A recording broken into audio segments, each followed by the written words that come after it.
የአቢሲኒያ ባንክ በዘርፉ የቆየውን አገልግሎቱን ይበልጥ ለማዘመንና የደንበኞቹን እምነት ለማጠናከር ያለመ የምስጋናና የእውቅና መርሃ ግብር በዛሬው ዕለት አካሂዷል።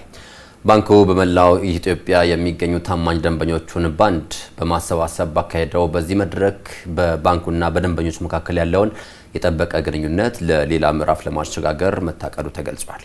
የአቢሲኒያ ባንክ ዋና ስራ አስፈጻሚ በቃሉ ዘለቀ በበኩላቸው ባንኩ ባለፉት 3 አስርት ዓመታት ከደንበኞቹ ጋር በመሆን ስኬታማ ተግባራትን በኢንዱስትሪው እያከናወነ እንደሚገኝ ገልጸዋል።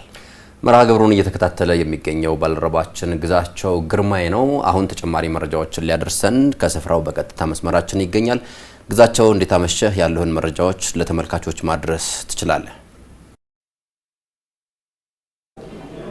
እንደምን አምሽታችኋል። ሶዶና የሸዋ የአቢሲኒያ ባንክ የምስጋናና የእውቅና መርሃ ግብር ነው እየተካሄደ የሚገኘው።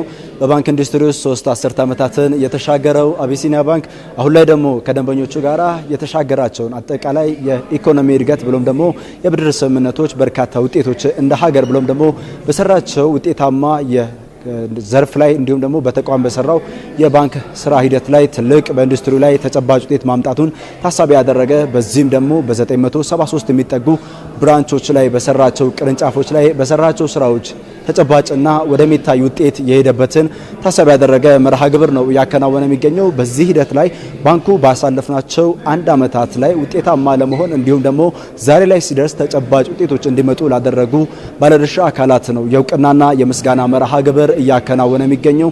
የዚህ የባንኩ ዋና ዓላማ እንግዲህ የተቀማጭ መጠኑን እያሳደገ የገንዘብ ተደራሽነቱ ብሎም ደግሞ ወደ ቅርንጫፎችን እያሰፋ ከመሄድ አንጻር ትልቅ አበርክቶ ይኖራል ተብሎ የተጠበቀው።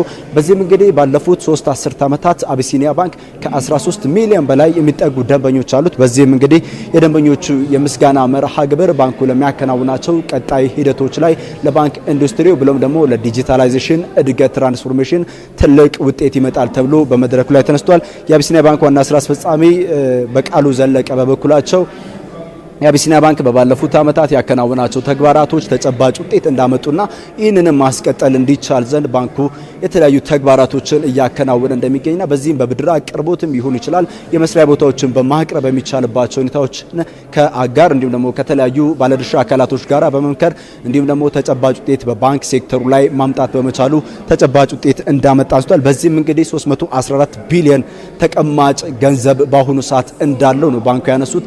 በዚህም አቢሲኒያ ባንክ እንደ ባንክ የያዘውን ሂደት ተጨባጭ ውጤት እንዲያመጣ እንዳደረገው ነው ያነሱት። በዚህ መድረክ ላይ የተገኙት የፋና ሚዲያ ኮርፖሬሽን ዋና ስራ አስፈጻሚ አቶ አድማሱ ዳምጦ ናቸው። እሳቸውም እንግዲህ ፋና ሚዲያ ኮርፖሬሽን የኢትዮጵያን መልክ እየገለጠ በስካሁኑ ሰዓት ድረስ ይገኛል። አቢሲኒያ ባንክ ደግሞ በዲጂታል ሂደት ውስጥ እንዲሁም ደግሞ በዲጂታል ባንክ ስርዓት ውስጥ ተጨባጭ ውጤት እያመጣ እንደሚገኝ አንስተዋል። በዚህም እንግዲህ ሚዲያው ከህዝቡ ጋር በሚኖረው ሂደት ላይ ትስስርን ከማጠናከር አንጻር አቢሲኒያ ባንክ በሚዲያው ኢንዱስትሪ ላይ ብሎም ደግሞ ከፋና ሚዲያ ኮርፖሬሽን ጋር ያለውን ሂደት እያጠናከረ በመምጣቱ የወል እውነት እንዲሁም ደግሞ የሀገር ግንባታ የጸና እንዲሄድ የስራ ዕድል ፈጠራው የባንክ ሲስተሙ ተጨባጭ ውጤት እንዲያመጣ ሚዲያዎች እንዲሁም ደግሞ ለህዝቡ ዘመኑን ጊዜውን የዋጀ የኢትዮጵያ ሀገረ መንግስት ግንባታ ሂደት የጸና እንዲሆን አቢሲኒያ ባንክ ተጨባጭ ውጤቶችን እያመጣ እንደሚገኝ ነው በዚህ መድረክ ላይ ያነሱት። የአቢሲኒያ ባንክ ትልቁ የቤት ስራው እንዲሁም ደግሞ ትልቁ አደራው የኢትዮጵያ ግንባታ ሂደትን እያጠናከረ ሲገኝ ፋና ሚዲያ ኮርፖሬሽንም በዚህ ሂደት ላይ ሀገር እንድትጠነክር ሀገር ተሻገር በርካታ ተግባራቶችን እየሰራ ይገኛል። የዛሬውን የነገውን ትውልድ ማዕከል ያደረጉ ዘርፈ ብዙ ስራዎች ፋና ሚዲያ ኮርፖሬሽን እየሰራ እንደሚገኝ አንስተው አቢሲኒያ ባንክም በዚህ ሂደት ላይ ተጨባጭ ውጤት በማምጣት የሀገሪቱ የኢኮኖሚ ሂደት የሀገሪቱ ማህበራዊ ሂደት እንዲጠናከር ዘርፈ ብዙ ተግባራትን ማከናወን በመቻሉ የሀገርን መልክ መግለጥና ማሳየት እንደቻለ አንስተዋል።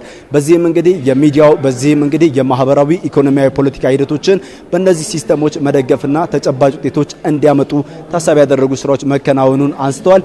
በአጠቃላይ የአቢሲኒያ ባንክ የምስጋና እንዲሁም ደግሞ የእውቅና መርሃ ግብር ባንኩ በቀጣይ ለሚያከናውናቸው ተግባራቶች ተጨባጭ ውጤት እንዲያመጣ ያስችላል ነው የተባለው። በዚህም አምራች ኃይሉ እንዲሁም ደግሞ በዚህ ዘርፍ ላይ በቀጣይ የሚሰማራው ወጣቱ የሰው ቁጥር እንዲጨምር በባንክ ዘርፍ ላይ ተጨባጭ የብድር አቅርቦት ስምምነት ሂደቶች በአቢሲኒያ ባንክ በኩል የተለያዩ ተግባራቶች እየተከወኑ እስካሁን ሰዓት ድረስ ቀጥለዋል። አሁን በቀጣይነት ከዚህ ምስጋናና እውቅና መርሃ ግብር ባለፈ ባንኩ ከ3 አስርት ዓመታት በላይ የዘለቀውን አጋርነቱን እያጠናከረ የወጣቱን የስራ ዕድል ተጠቃሚነት ለወጣቱ አስፈላጊ የሆኑ የብድር ሂደቶችን እንደሚያቀርብ ብሎም ደግሞ ለአምራች ኢንዱስትሪ ዘርፉ ላይ ተፈላጊውን ደግሞ አስፈላጊውን አቅርቦት እንደሚያቀርብ እንዲሁም ደግሞ በዚህ ሂደት ውስጥ ተጨባጭ ውጤት እንደሚመጣ ነው ያነሱት። የሸዋና ሶዶ ወደ እናንተ ልመለስ።